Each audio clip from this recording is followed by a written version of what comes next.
The Minolta MD W.Rokkor 35mm f2.8 was made in Japan and released on the market in 1978. 3 years later, it was replaced by the Minolta new MD 35mm f2.8. Both lenses have the exact same optical design. The letter W, seen here in front of Rokkor, stands for wide angle. The W can be found on several other Minolta wide and ultra-wide angle lenses, from 17mm up to 35mm. Back in 1980, this lens sold for $80 US. Today you can find it for approximately the same price on the used market. The optical design of this lens consists of 5 elements in 5 groups. It accepts filters with 49mm diameter. Aperture ranges from f2.8 to f22 with click stops in between. The diaphragm is made of 6 rounded aperture blades. Focus throw is approximately 230 degrees. On the back, this lens has Minolta MD mount. I use Minolta MD to Sony E helicoid adapter, which allows me to focus closer when the adapter is extended, and if I need to reach infinity, I simply rotate it back to its normal position. This lens weighs 168 grams.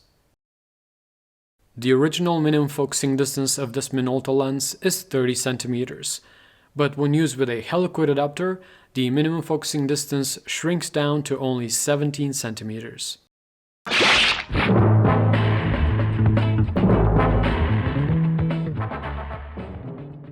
The Minolta MD W.Rokkor 35mm f2.8 is quickly becoming one of my favorite vintage lenses in this focal length.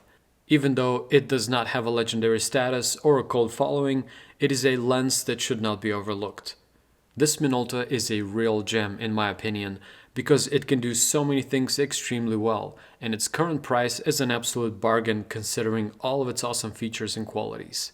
Its sharpness right out of the bat is simply amazing.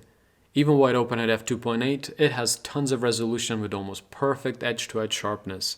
Stop it down a couple of stops, and you have astonishing sharpness across the whole frame. This lens does a great job as a landscape lens, because it doesn't have any issues when it's focused to infinity, and its resolution on full frame is fantastic. Easily one of the sharpest 35mm lenses I have. When it comes to colors, contrast and saturation, this Minolta once again scores very highly. For those of you who have tried Minolta glass before and are familiar with Minolta's colors, you will definitely appreciate the rendering of this lens. Its colors are rich and vibrant with beautiful tones and vivid appearance, and definitely more on the warmer side of the spectrum. The images that come out of this lens are well balanced with a pleasing quality and the right amount of contrast and saturation. Since this is a wide-angle lens, I wasn't expecting much when it comes to bokeh, but this lens showed me that it can actually produce some really lovely background blur, especially when used with a helicoid adapter. And speaking of helicoid adapters, if you end up using one with this lens, you can push it into pseudo-macro territory and get some really nice results. Where this lens surprised me the most is how well it dealt with distortion and certain aberrations. Lateral chromatic aberrations and distortion can be a big challenge for many vintage wide-angle lenses, but this Minolta handled both of these issues really well. When it comes to chromatic aberrations, there is a hint of greenish-blue fringing that appears only in challenging situations, but for the most part, this Minolta did great. But the best part is that I didn't notice any lateral chromatic aberrations, which is a really special quality in a vintage wide-angle lens. Distortion is also very well controlled with just a tiny bit of barrel distortion, but once again, great performance by this awesome little lens. As can be expected, there is some vignetting when the lens is shot wide open, but by f5.6 it is no longer an issue.